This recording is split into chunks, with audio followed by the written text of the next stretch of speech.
Nouvelle petite promenade dans ma bibliothèque. Aujourd'hui, nous allons feuilleter et pour certains découvrir ensemble le premier magazine Wardwarf paru en Italie.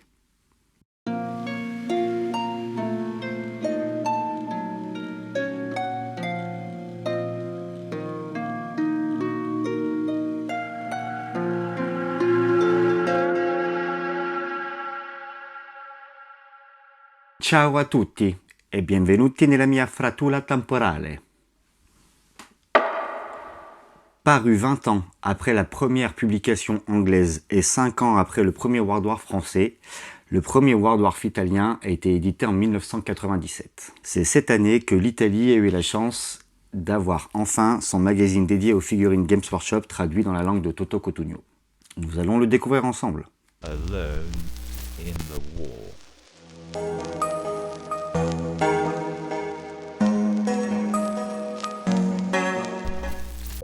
L'illustration de la couverture représentant le nain blanc est l'œuvre de Wayne Englund.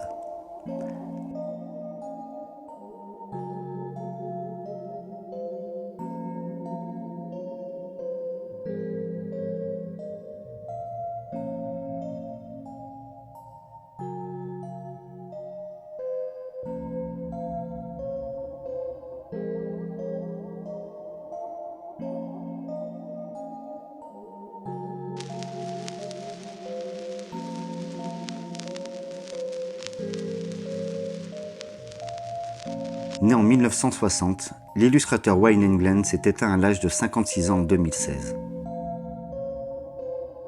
Après des débuts professionnels dans la publicité, il se prit d'affection pour les univers de science-fiction gothique et de fantasy pour devenir finalement illustrateur.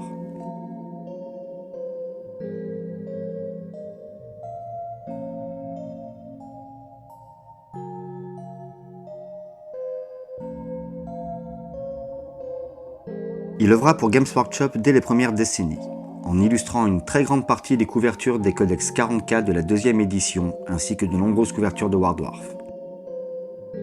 Son style très affirmé, contrasté, aux proportions parfois cartoonesques se reconnaît très facilement, et certaines de ses œuvres sont très connues. Il travailla aussi pour Donjons & Dragons et Pathfinder, et illustra également plus d'une centaine de cartes Magic. Un archer bretonien était offert avec ce premier magazine. C'est le même archer que vous apercevez à chaque épisode dans le générique de la chaîne. Celui-là.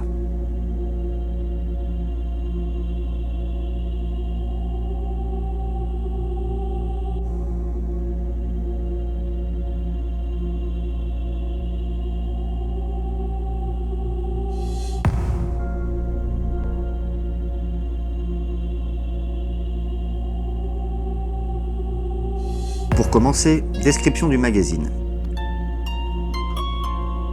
et présentation du hobby en langue italienne. Un peu plus loin, un article parlant d'un tournoi national de Warhammer sur fond vert blanc rouge. Quelques pages plus tard, de la publicité pour Space Hulk et Warhammer 40 000.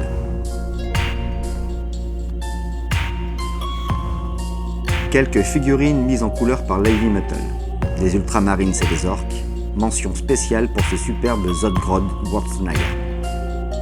Autour de Warhammer Battle d'être publicité, avec la présentation de la boîte de base de l'époque, voyant s'affronter les hommes lézards contre la Bretonie. Mention spéciale pour le trio Bertrand le Brigand, Hugo le Petit et Guy le Gros, pas facile à dénicher ensemble de nos jours. Pour suivre, des conseils de peinture pour peindre l'archer bretonien offert avec ce premier Wardwarf italien.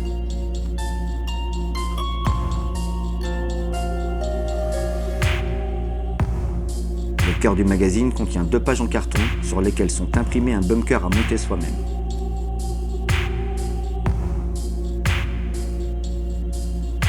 Alors, très content que ce goodies soit encore dans mon magazine. À la fin de l'épisode, on se fera une petite séance de pliage. Juste après le bunker, un long article d'Andy Chambers dédié aux Space Marines du chaos.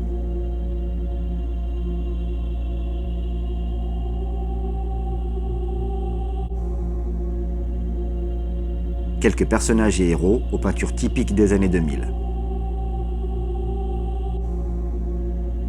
Les World Eaters, la Black Legion, les Night Lords, la Death Guard et l'Alpha Legion.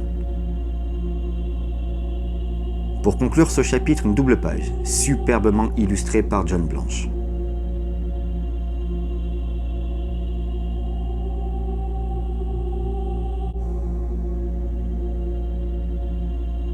Et ce magnifique déploiement chaotique. Quelle beauté ces figurines et que dire de ce décor. Une véritable capsule temporelle extraite du Warp. Double page consacrée aux sorties du mois de parution de ce magazine, des morts-vivants et des Hautes Elfes. Ici, les instructions de montage du bunker. La section pour s'abonner au magazine, et j'avoue que j'aurais adoré avoir ce t-shirt en cadeau. Pour terminer la lecture, quelques pages de la VPC.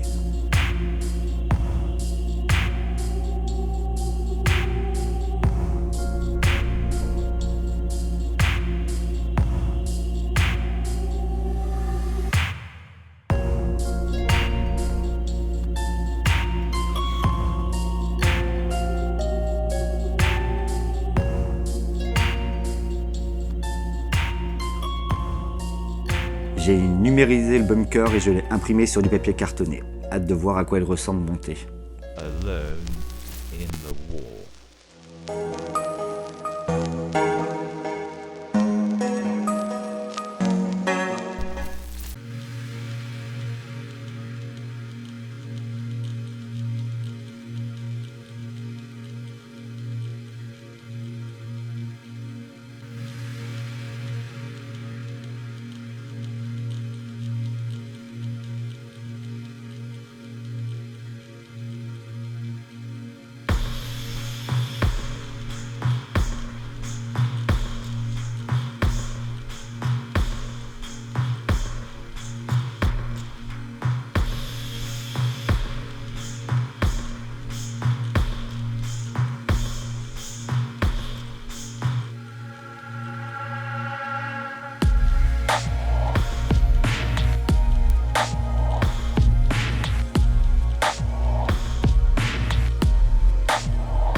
Ce petit épisode biblio est terminé, j'espère que vous avez apprécié la balade ludico-littéraire.